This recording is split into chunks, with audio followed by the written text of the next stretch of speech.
You know, the year that I was born, there were 6,000 languages spoken on Earth. Now, a language is not just a body of grammar or a set of words, and language is a reflection of culture. It's a flash of the human spirit.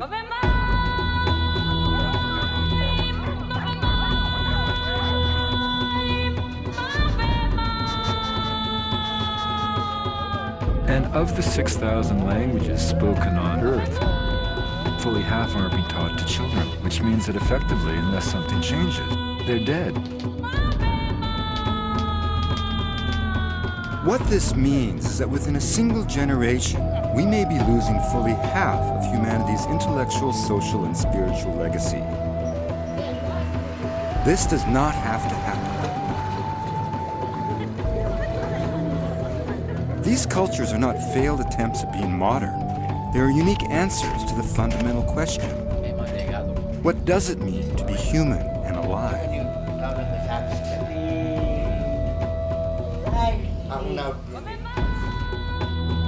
I've studied Buddhism as an anthropologist, but this is a personal journey. A journey that will lead me to the deepest lesson of Buddhist practice, behind a weathered little door in an ancient nunnery near the foot of Mount Everest, in the light at the edge of the world.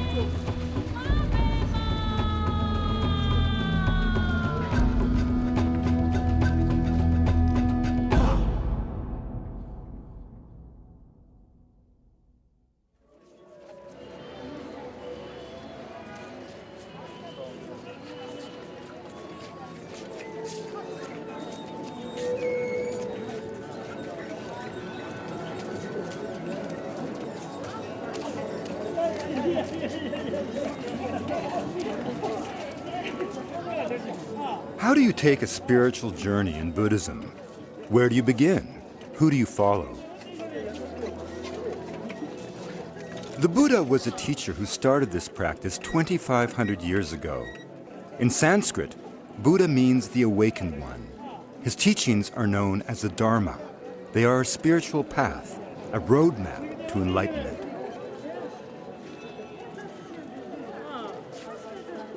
The Dharma is designed to lead us all out of samsara. Samsara is simply an objective observation that in this world that we live in, and who can deny it, we end up slaughtering children, raping mothers, dying of foul diseases, having accidents just on the eve of our weddings. I mean, whatever all this stuff is, the Buddha would say it's a realm of samsara, and the cause of it is suffering, but the great possibility revealed by the Buddha is that it can be transcended, that if ignorance is the foundation of suffering, ignorance can be relieved. But pursuing the Dharma doesn't just promise an end to suffering. It aims to eliminate the very causes of suffering through spiritual practice. A science of the mind that charts a roadmap to goodness, humility, and compassion.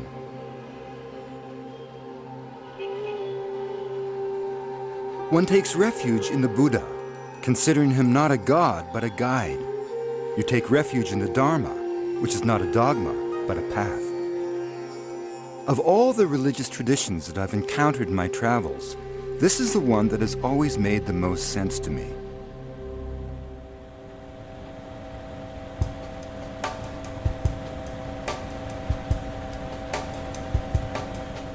My path begins in an old Mi-17 helicopter, a shuddering Russian war relic.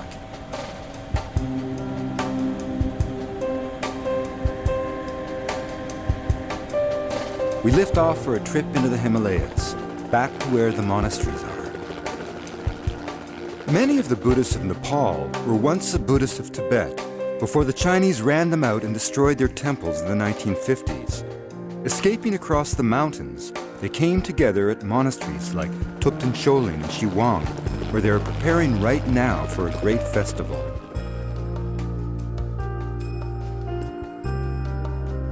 As much as this is a trek into some of the most stunning country in the world, it is also for me an adventure into the mind. It's about seeing what's in there, discarding what's unnecessary, and focusing on what truly brings happiness.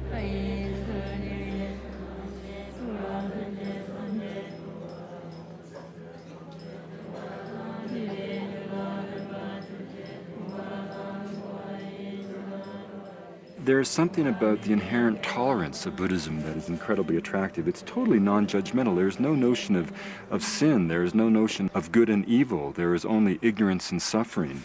And this is the most important thing. It places all emphasis on compassion.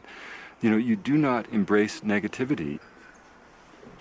It is a religion that does not demand some kind of act of blind faith. It does not demand that you buy into the dictates of a faith and then go out and persuade the rest of the world to think like you. It is simply a system of wisdom. It's a philosophy. It says, here is a path. Here is a set of contemplative practices that you can do. And that if you follow this, we have 2,500 years of empirical evidence, scientific evidence, by the very definition of what science is, that says if you follow this, you will achieve this transformation of the human heart.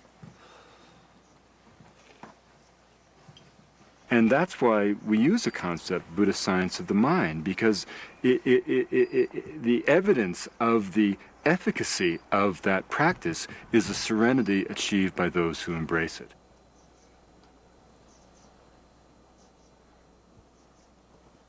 I can explain Buddhism in words, that's easy for me, but I'm still seeking meaning. The path to enlightenment requires basic tools, and the first one is meditation. Real meditation is said to calm the mind. The common metaphor is that the mind is like a windy lake. The waves make it impossible to see the bottom. But by stilling the waves, the water, the vision, becomes clear. Okay. So for men's first left. Okay. Do you want me to take a watch that's better. The first guide on my journey is a Tibetan doctor, Sherab Barma. Sherab's medical training took 7 arduous years. 1 year was devoted purely to meditation. Even today, he leaves his practice for a month each year to return to a cave and meditate. You relax. I need meditation. When Sherab does the pulse diagnosis, you know, this is, again, not a trivial, arcane exhibition. It's not sleight of hand. It's been, even by Western scientific terms, it's been recognized that the Tibetan pulse diagnosis can be extraordinarily precise. And the fascinating thing for me is that in bringing his intellectual, in a sense, medical attention to that challenge, at that moment of diagnosis, he's also bringing his entire meditative, attentive mind to that moment. Okay, please can I see your trunk? Within the Tibetan realm of medicine, Please, you can look my finger. there is no easy separation between the state of the mind, the state of the spirit, and the state of the body. They're all intricately entwined.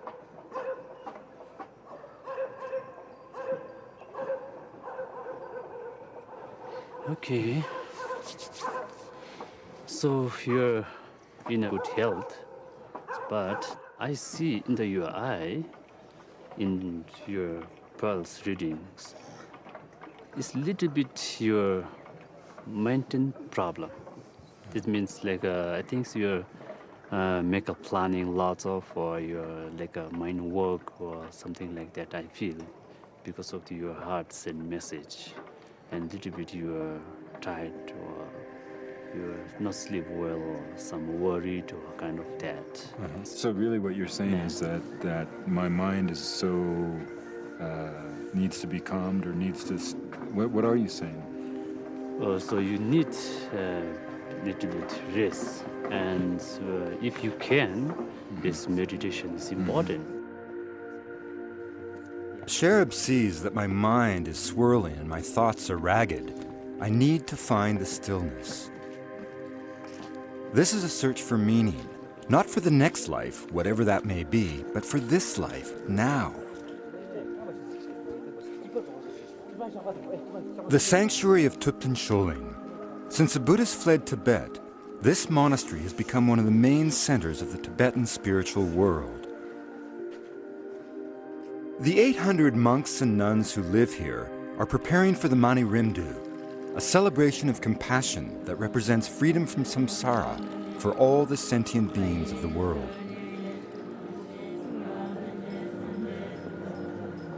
The Buddha left behind 84,000 lessons, or sutras. They are all part of the teachings of the Dharma. The sense of serenity in the prayer hall is deeply moving. The music, the rituals, the recitation of mantras, the monks and the nuns chant their prayers so consistently that it's almost as if they become the prayers themselves. You know, this is not all about the twiddling of thumbs. This is 2,500 years of scholastic vision, of intensity by millions of people to try to understand the nature of existence and to encode that in a set of scriptures that become like roadmaps to the path of liberation and wisdom.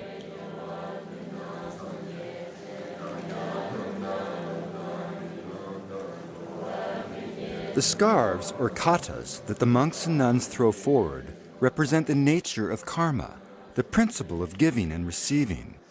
They are both offerings and appeals to Trulsig Rinpoche, the abbot of Topten Choling, a teacher of His Holiness, the Dalai Lama, and one of the most revered enlightened beings in the Buddhist world.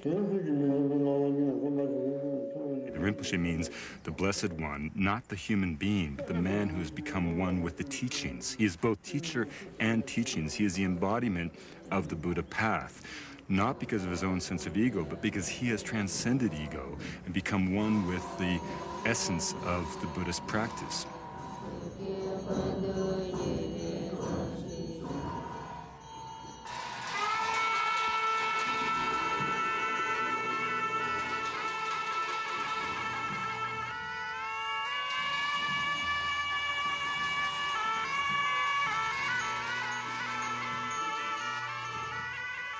Topten Choling has grown so much that they have had to build a new central temple and quarters for the additional monks and nuns.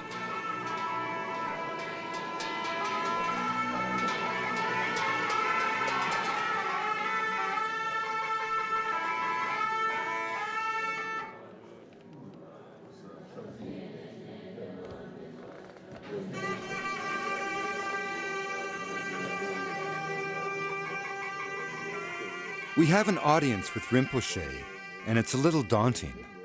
I've spent my life obtaining knowledge through university and field studies, but the Rinpoche has spent his lifetime achieving wisdom and enlightenment through contemplative practice.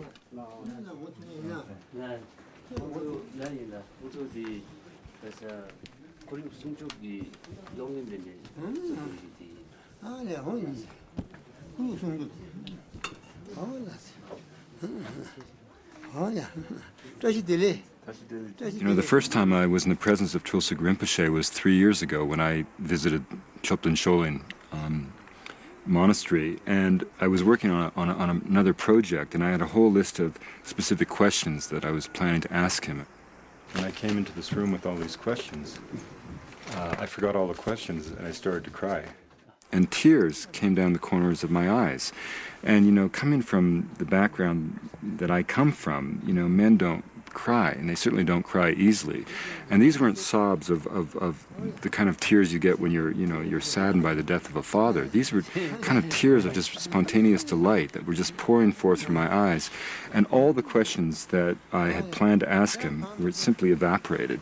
And I just felt this kind of charismatic presence. Now we come back to make a story of the essence of Buddhism, to try to bring that story to the West and the science of the mind that is the Buddhist tradition.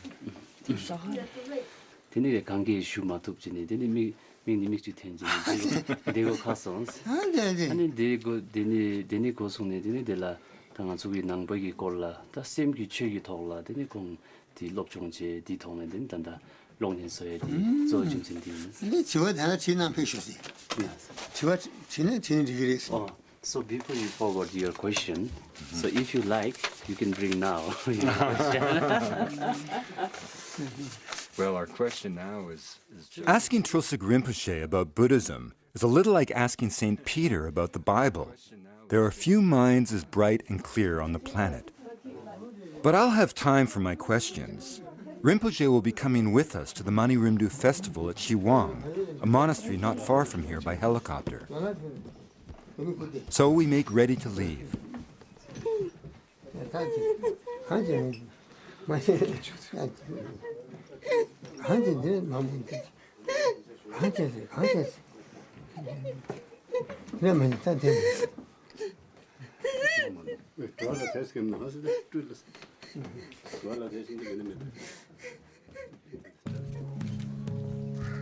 There are tens of thousands of people in this part of the world who would give their eye tooth to spend one moment in the presence of Tulsa Rinpoche. And we were blessed by him.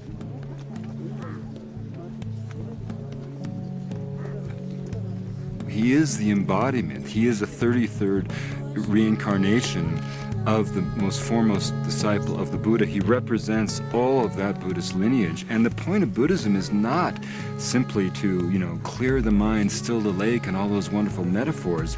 It's to embrace compassion. It's to be compassion.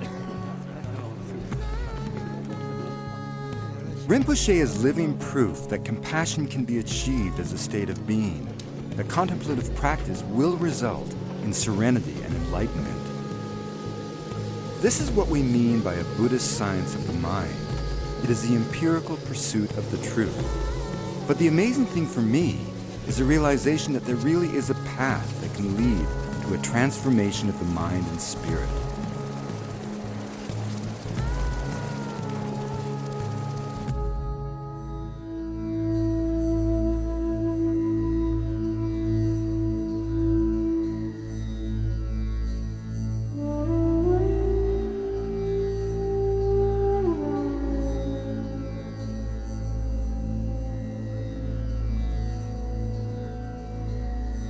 When we speak of a Buddhist science of the mind, we are talking about a philosophy developed by an Indian prince named Siddhartha, who achieved enlightenment under a Bodhi tree. Siddhartha became the Buddha. Monasteries like Thupten Choling, the one we just left, and this one, Shiwang, are repositories of Tibetan Buddhist thought. The trouble these days is that Shiwang in particular is vulnerable. There has been a Maoist uprising in Nepal for the last decade, and almost all of the Shiwang monks have fled harassment for the safety of Thupten Choling. Now only 8 stay here full-time.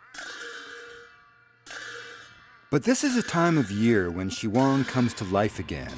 Tibetan pilgrims, Sherpas, and dignitaries all come here for the Mani Rimdu.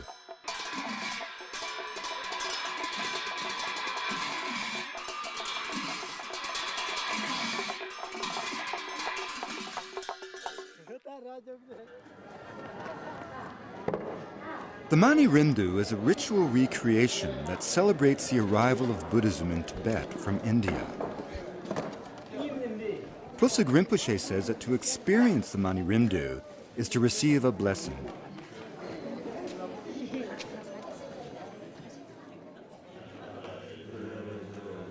The prayers before the pageantry of the festival connect to the very essence of Buddhism. The fundamental idea is that everyone has the potential for inner transformation. We all have our own perfect jewel buried deep in the earth. All we need are the tools to find it. The Dharma is designed to remove everything that obscures our true Buddha nature.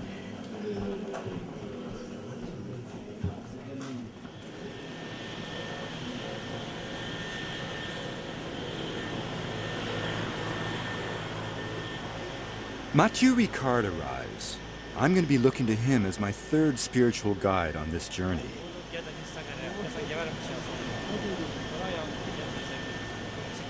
At one time, Mathieu was a leading scientist at the Institut Pasteur in Paris.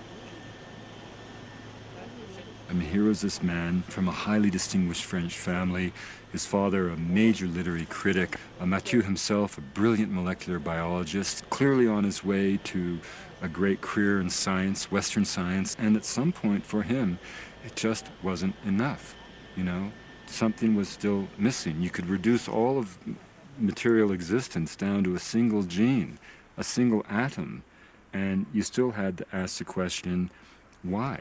His sons are becoming more and more difficult to understand. It is very sweet. It is very, very devoted to Rinpoche and Rinpoche. You see, we are ready to spend 15 years to go through education. Then we spend another number of years to train professionally. we spend a great amount of time, jogging and doing gymnastic and going on this bicycle and rolling sort of things, and then to get healthy. And then we spend another amount of time, taking care of our appearance, going to have some nice hairdo or whatever. Now, how come we don't even spend a few moments every day to see how our mind works, which in the end is what determines the quality of our life? So that's very puzzling, in fact. So why is that? I think there's a kind of slight hesitation, looking at our mind. That seems a bit weird. I met somebody, a young person in California, who told me, I don't want to look within myself. I'm afraid of what I'm going to find there. I told that to Dalai Lama. He said, oh, that was more interesting than going to the movies. So much happening in your mind. It's such a fascinating adventure.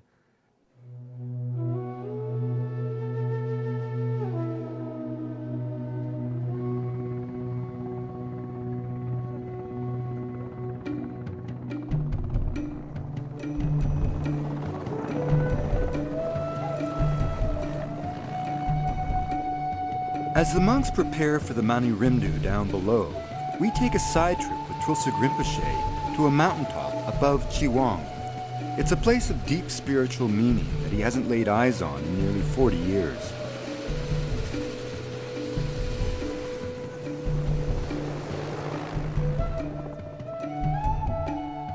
This is Sengepuk, the Lion's Cave, where Rinpoche went into meditative retreat after he fled Tibet.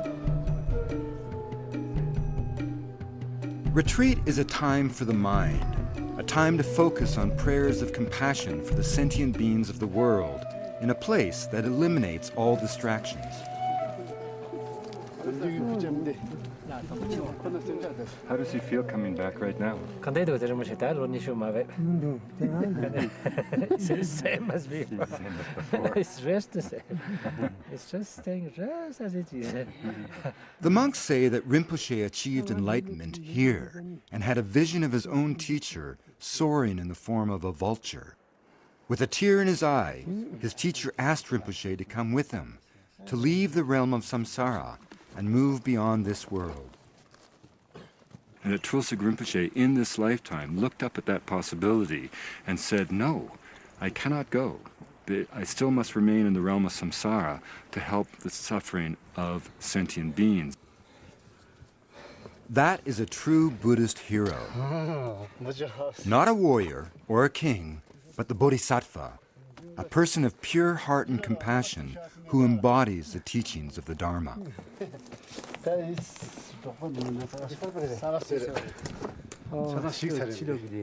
when Moshe stayed here, it wasn't like that. It fell down. This is the place where Tulsuk Rinpoche used to stay.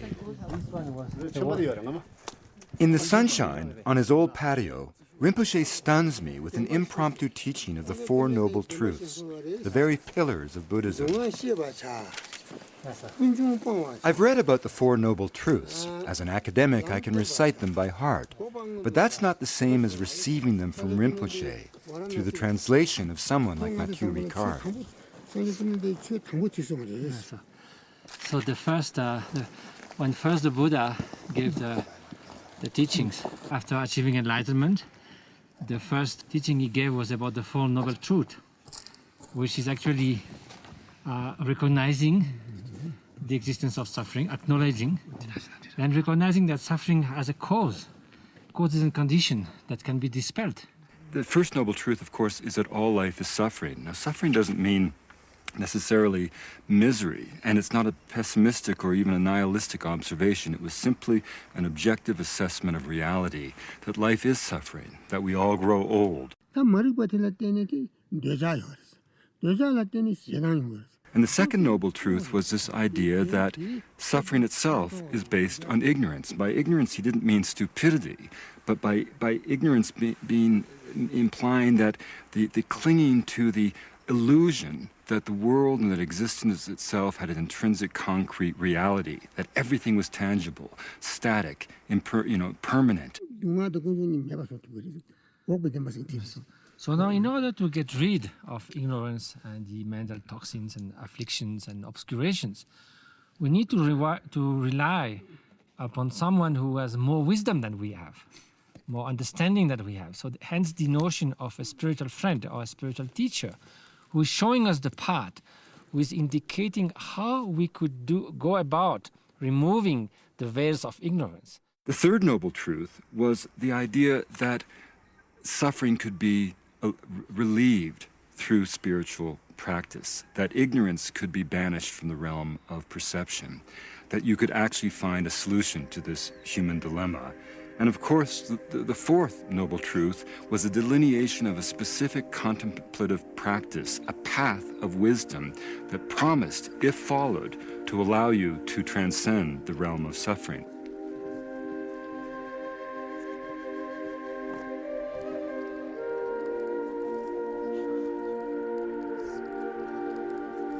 All of that reading, all of those scholarly works on Buddhism, none of it prepared me for the overwhelming resonance of a simple lesson from a blessed teacher.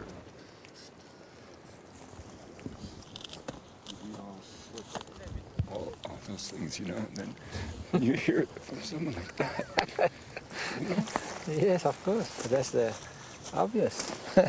So, otherwise, you know, this is quite obvious the way people got lost in what they wish happiness, but they run towards suffering. Although we aspire to happiness, we got completely confused about the means to achieve genuine happiness. We mistake happiness and pleasure, happiness and intensity, happiness and so many things. We don't realize happiness is a way of being that comes from inner freedom, not just from trying to enjoy as many things as possible, because that's like running after a rainbow, hoping that we can wear it as a dress. No, it never works. They hope for happiness, but they got lost in the wrong means of achieving it. So that's the Dhamma of sentient beings.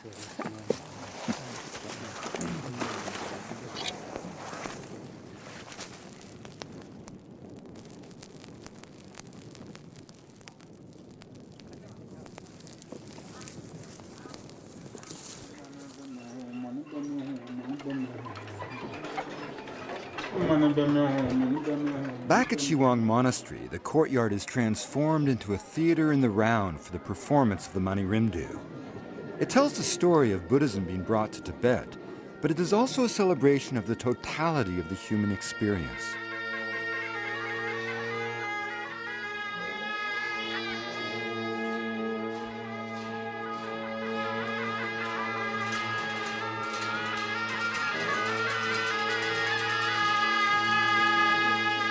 Think of it as Shakespeare. Think of it as being in the Globe Theatre. So it's a morality play written by a Lama as a way of making manifest in a public way all the kind of forces of existence.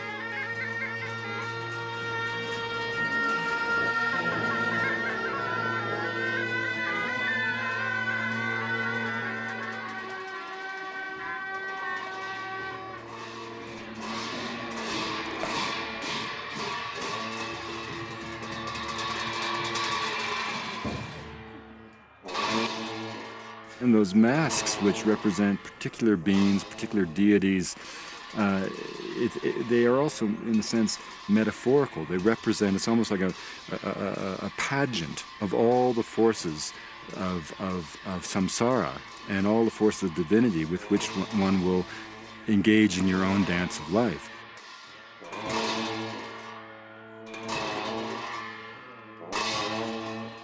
Symbols of good clash with demons, the positive with the negative. Every dance is a Buddhist teaching.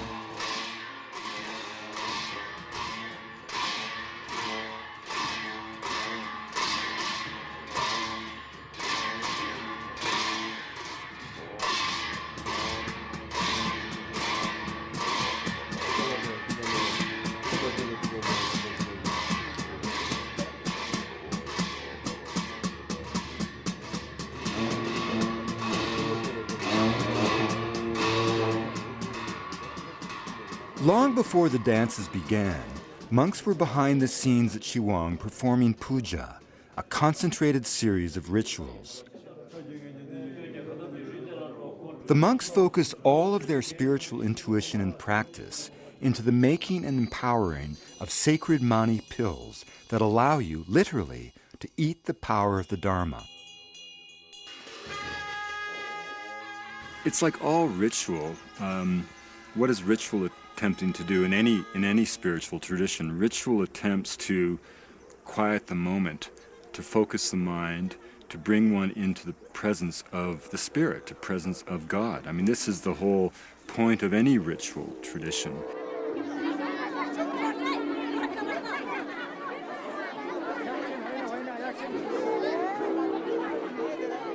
A gentle mob jostles to get near Tulsig Rinpoche, to receive his blessing and be given the mani pills of compassion. Much of this feels familiar to a Westerner. A blessing from a priest, the offering of the host, absolution from sin. But here there is no sin. There is only the repeated reminder that ignorance, which stands in the way of wisdom and happiness, can be overcome by the clear path of the Dharma.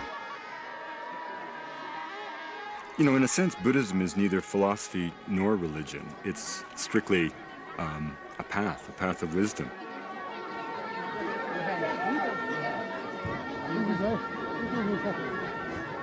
And in fact, serenity itself, the serenity that you see in an enlightened being like a Tulsig Rinpoche, is the empirical evidence of the success of the science of the mind that is Buddhism. But what do I do next? The pageantry of the Mani Rimdu must give way to the spacious silence of the Himalayas. Sherab and Mathieu are going into the mountains with me as we bid Tulsig Rinpoche farewell. Our journey will follow high mountain paths through Solukhumbu to the flank of Everest and the home of a simple nun who will show us Buddhism stripped to its essence.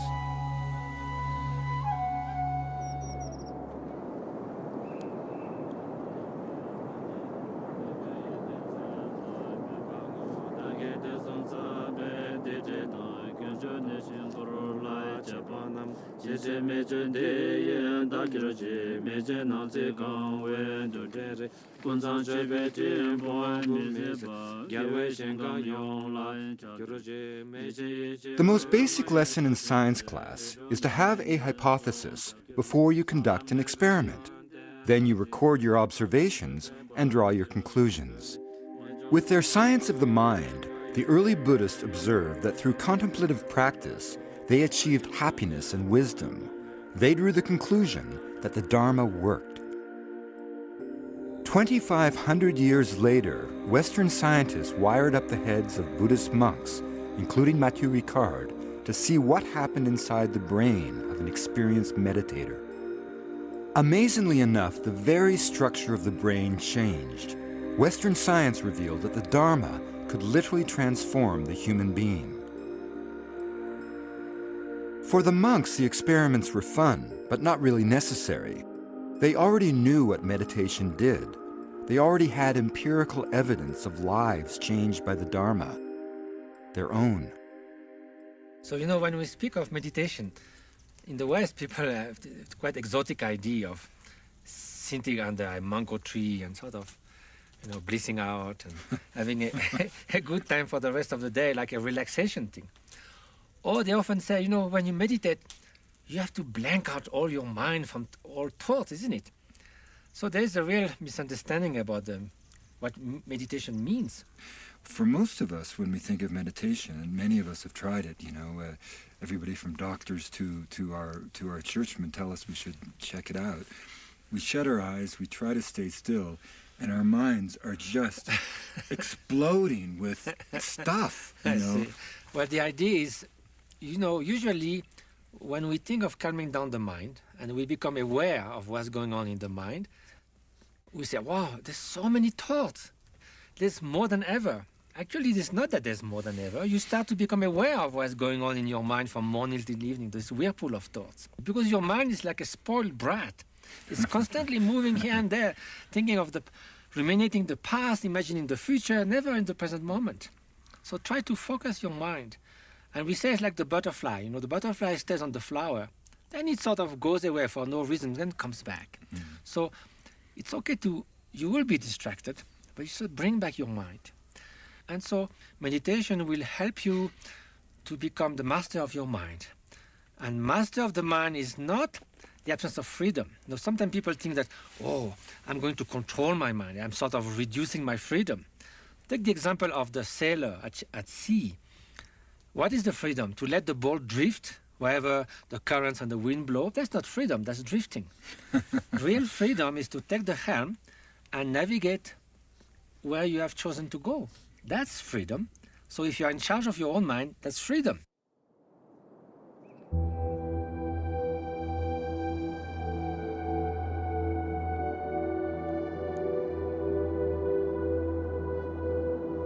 The 11th century Tibetan yogi, Milarepa, said, "Take refuge in the solitude of the barren mountains, the snows or forests.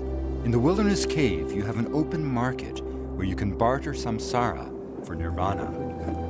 How old is she? I think she's in her 80s because she was... 84. Well, not the one from yesterday. No, I mean... To pursue the Dharma, the aspiring Buddhist needs to take refuge, go into retreat, and meditate.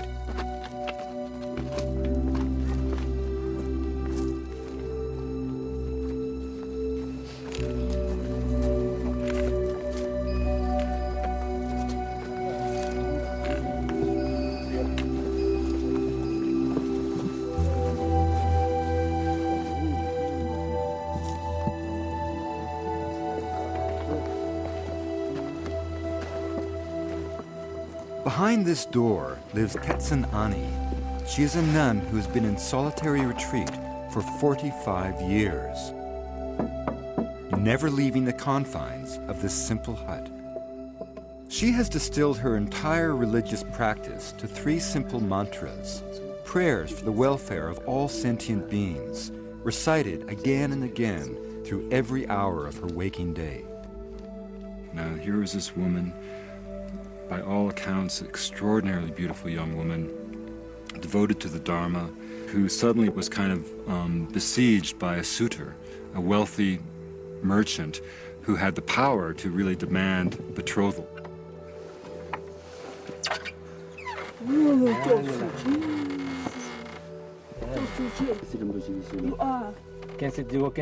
She escaped the suitor by climbing down through the hole of a cliffside latrine, then fleeing to a monastery.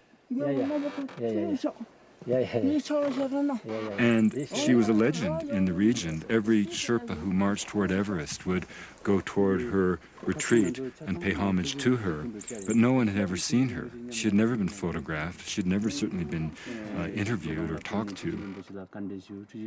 She has not been totally without human contact. She receives food twice a day, and Sherab treats her medically. And I will never forget in my life that moment when that wooden door creaked open. And what did we find? We found, in fact, an incredibly ebullient, talkative, friendly, kind. Her first gesture was to give us cookies. And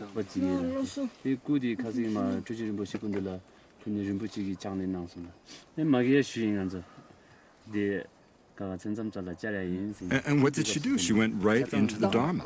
And she sort of said to Mathieu, essentially, it's great all that monastic stuff you guys do, and, I respect it, and it's quite wonderful, but, it really just comes down to a single mantra.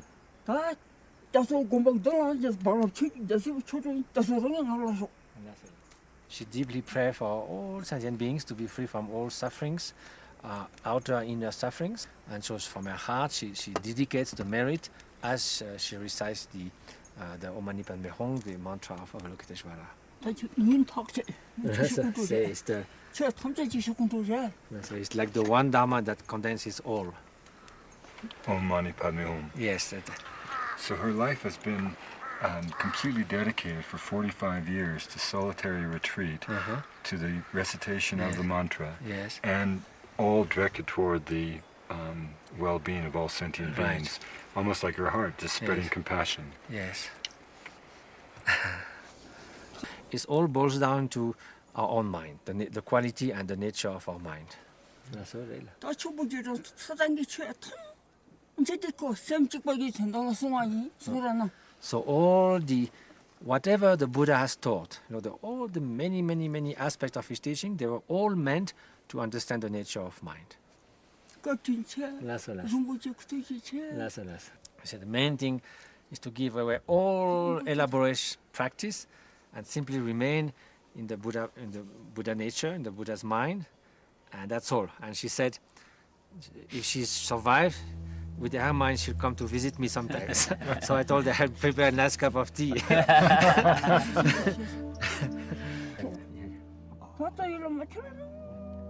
Finding serenity through the Dharma is the experimental proof that validates the Buddhist science of the mind, just as a falling apple proves to us the existence of gravity.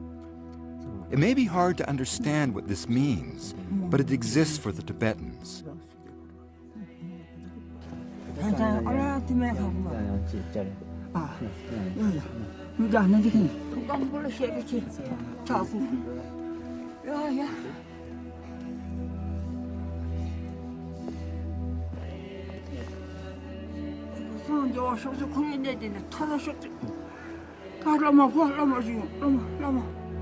Many Tibetans do not believe that we went to the moon, but we did. We may not believe that they achieve enlightenment in this lifetime, but they do.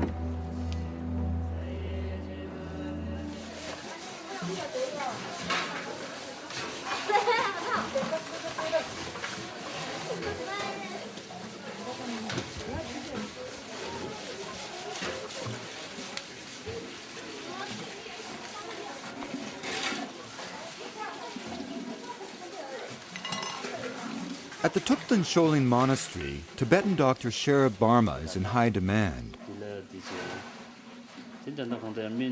In one day, he will see over 100 patients, diagnosing everything from cataracts to smoke inhalation from the fires in the kitchens. Western science and efficiency, a Lama once wrote, has made a major contribution to minor needs. We spend much of our time in the West trying to ensure that people live to be 100 without losing their hair or their teeth. The Buddhists spend their time giving meaning to existence. The Buddhist spends all their lives getting ready for a moment that we spend most of our lives pretending does not exist, which is a moment of death. We in the West, I think, constantly confuse knowledge for wisdom. It's little bit you relax your body and straight in our spinal cord. And you see this in old men all the time in the West. They say, what do you mean? I've worked so hard. I've built General Motors and goddamn it, I'm going to die? Or, I've got 15 PhDs from Yale, Harvard, Princeton, and Oxford. My God, I know everything about diatoms, and I've been in every genetics, and I've been at every conference, and I've gotten the Nobel Prize, and goddamn it, I'm going to die. And they haven't thought about that. And the essence of Buddhism is the notion that all life is fleeting. Every moment of time is precious, and you have a choice. When I finally sit down to meditate beside Sherab and shut my eyes, I'm overwhelmed by the non-stop mental traffic in my head. It happens to all of us, and most of the time we don't even notice that it's there. But when you meditate, even for a moment, you realize how far you have to go before achieving even the possibility of being able to calm the mind.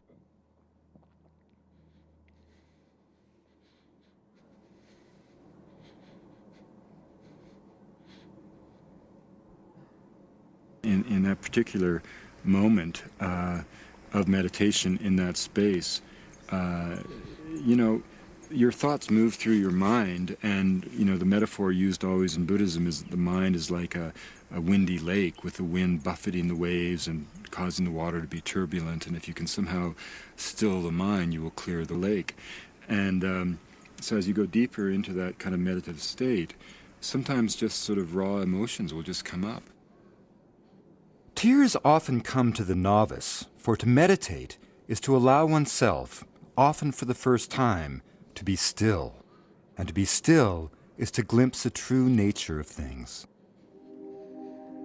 Like so many of us in the West, I dwell too often in a whirlwind of frenetic activity, racing against time, defining success by measures of the material world, books, academic degrees, credentials of one sort or another. This, to the Buddhist, is the essence of ignorance. They remind us that all life grows old and dies, that all possessions decay, and they offer an alternative, a path of wisdom, long and difficult, but to me, irresistible.